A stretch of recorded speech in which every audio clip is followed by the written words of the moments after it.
Kanina pa ako yak ng yak guys, sa totoo lang. Grabe, sabi ko, bakit nangyari ito? Makukulong na ako guys. Bagamat hindi po natin alam kung ito po ay parang advance lang sa pakiramdam ni Erwin o kaya talaga namang nakatanggap po siya ng subpina. Kung sakasakali ho na merong subpina po si Erwin, deserve niya ho ba? Bata pala yun, gusto man utin, bata pa rin ang gustong utin. Pag gusto na tayo utin, dili na bata. Kay mukha naman na ubutin na bata na, dili na siya bata na. Kay gusto naman na siya ubutin na. Ang bihira ito si Erwin.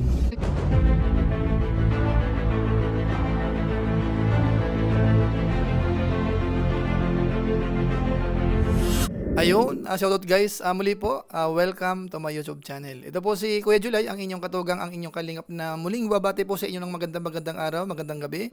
Saang panig man po tayo ng mundo naroon at sa araw nito, panibagong vlog po tayo. Pag-uusapan po natin dito, yung patungkol ho sa kasuhan, dito nga po sa hanay ng Team Kalingap.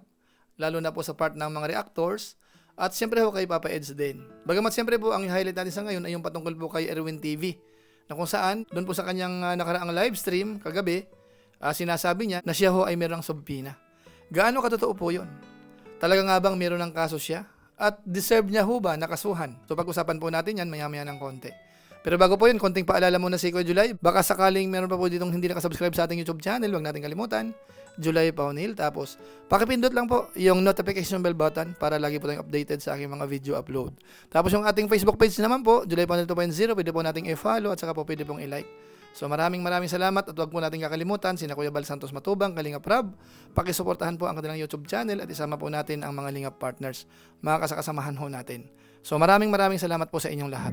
Ngayon tuloy na po tayo, pag-usapan na po natin itong patungkol po sa binanggit ni Erwin na kung saan daw ho siya ay nakatanggap na ho ng subpina.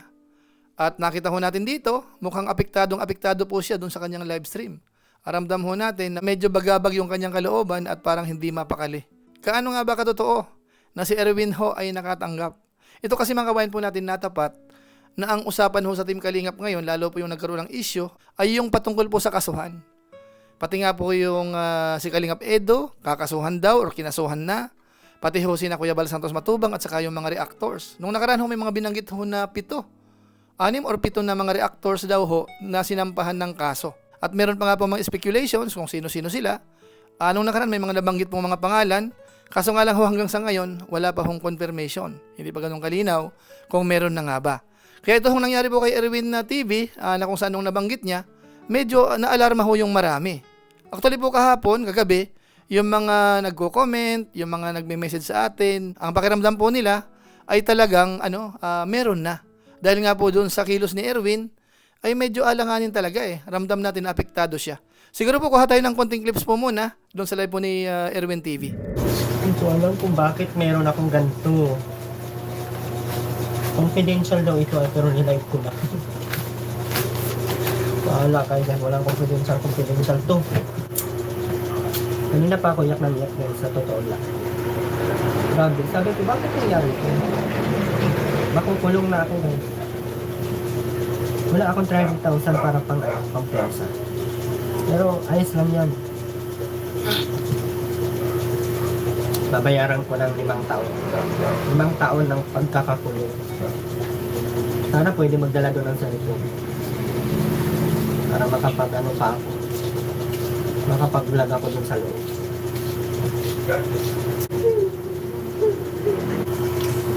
Sobrang naano ako iyak ako ng iyak kanina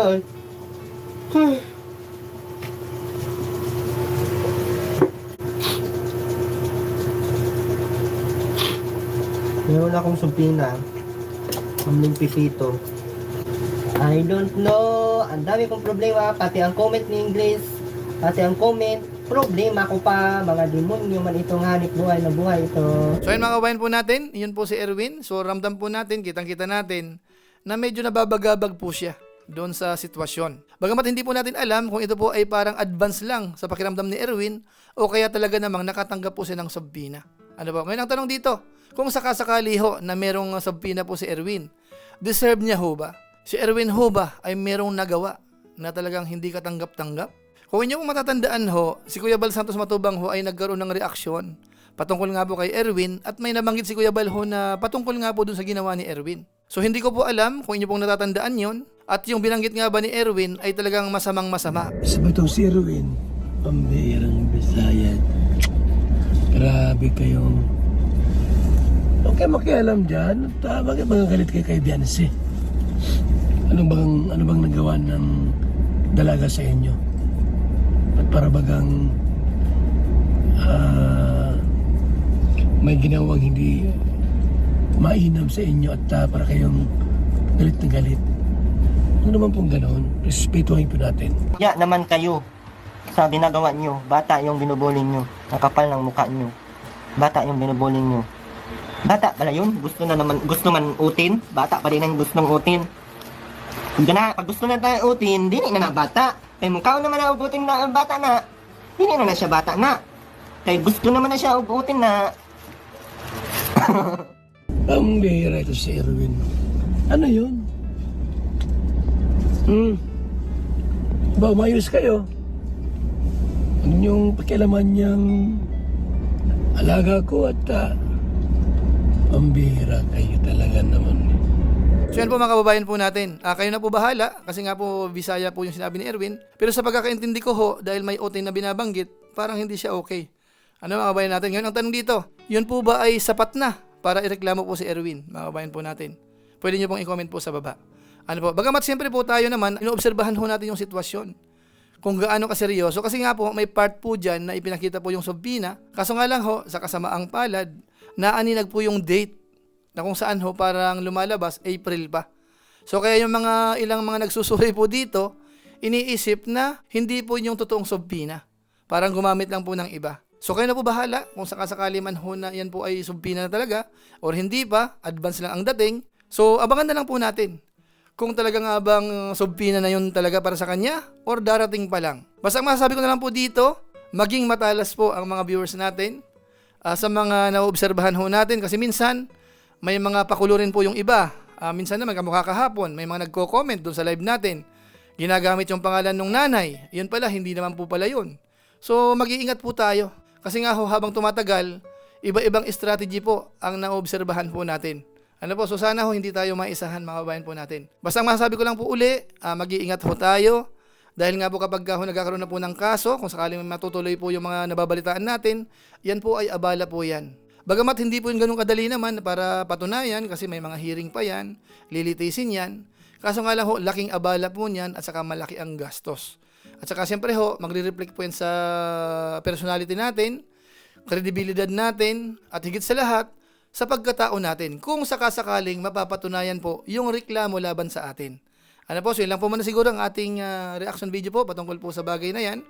At maraming salamat sa inyo. Kung inyo naman po itong nagustuhan, pwede po nating i-share. So muli, ito po si Kuya July, ang inyong katugang, ang inyong kalingap na pansamantalang nagpapaalam po muna. Kita-kita ulit tayo sa mga susunod ko pang vlog. Maraming salamat sa iyo walang samang pagsuporta po sa ating YouTube channel. Pagpalain nawa kayo ng Diyos, mabuhay tayong lahat. God bless. Bye-bye!